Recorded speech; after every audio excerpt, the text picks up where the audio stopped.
Hi, welcome back to Everyday Behavior. During the last video, we talked about our different types of prompts, and we talked about our physical prompts, our model prompts, our gestural prompts, our visual prompts, and our verbal prompts. During this video, we're going to talk about how you rank those from most supportive to least supportive. So your most supportive type of prompt at the bottom of your hierarchy is a full physical prompt. That's where you're fully physically guiding them into engaging in the correct behavior. The next from that is kind of a partial guidance. And so when you're fully physically guiding them, you're guiding their body, you're guiding their hand.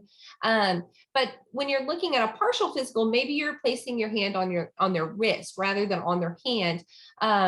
Or placing your hand on their lower back instead of moving their arms in whatever position, or on their elbow, or just a shoulder tap, whatever that is, to partially physically guide them. Next, once you kind of fade back that partial physical, then you can guide by modeling. So let's say maybe we're working on washing our hands. The first thing you might do is physically wash their hands for them by placing your hands on top of theirs. Then you might start to fade your support by moving your hand further away from their hand by holding their wrist, holding their elbow, just kind of gently touching the back of their arm. And then once they've got that skill with a partial physical prompt and you faded that, then you may just model it for them by washing your own hands and going through each step with them. And then you may just kind of gesture by pointing at the faucet that they need to turn on, pointing at the soap, pointing at the water, whatever that is, the gestural. Then you're going to fade it to wash hands, get water, get your soap, scrub them together. And then at some point in time, you may fade that verbal to just pictorial representations of a hand washing chart. So typically when you're teaching a new skill, you move from the most intrusive to the least intrusive. But once they've learned a skill, then you move from the least intrusive to the most intrusive. So let's say they're just being non-compliant. You know they can engage in this skill. This is not a skill deficit. This is a performance deficit. At that point, you may move from least intensive prompting to most intensive prompting.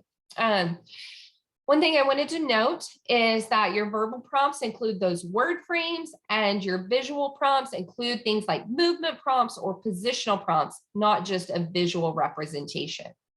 So now the next thing we're going to do is we're going to watch some videos on what this looks like in practice.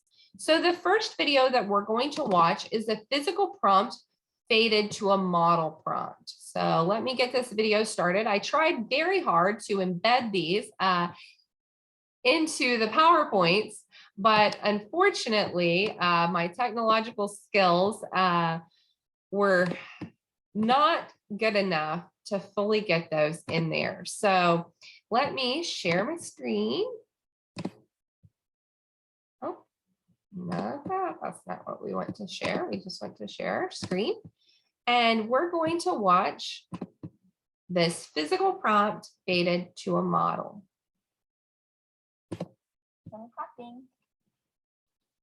You see, she full physically claps. Show me clapping. Now she fades it to a partial physical. Good job. Show me clapping. Now she fades it to a model. Okay. Good job. We'll talk about prompt fading here in just a few minutes. But you can see each of those were faded out slowly with time, from one to the next. They weren't faded out slowly with time. They were faded very fast. We're going to watch this again. This time we're fading a verbal prompt to a gestural prompt. Wait to Mitchell. Good baby. Good baby. Good job. Okay, so the first time she said wave and the individual's name, and the second time she just pointed and did a gestural prompt. So she faded that verbal prompt to more of a gestural or a less supportive prompt. So like I said, when we're thinking about scaffolding, you are kind of slowly. So in Piaget, he said our scaffolding is kind of like a building structure. You put that scaffolding up there to support the building, until it can be faded away, and then the building can support itself. And so our scaffolding is providing those prompts or those assistance, and then you just generally or gradually fade that away from most to least. I hope you found these videos to be helpful. If you have found these videos to be helpful, I encourage you to look for more information on our website at www.everydaybehaviors.com. I encourage you to like or follow us on Facebook. I encourage you also to click the subscribe button below.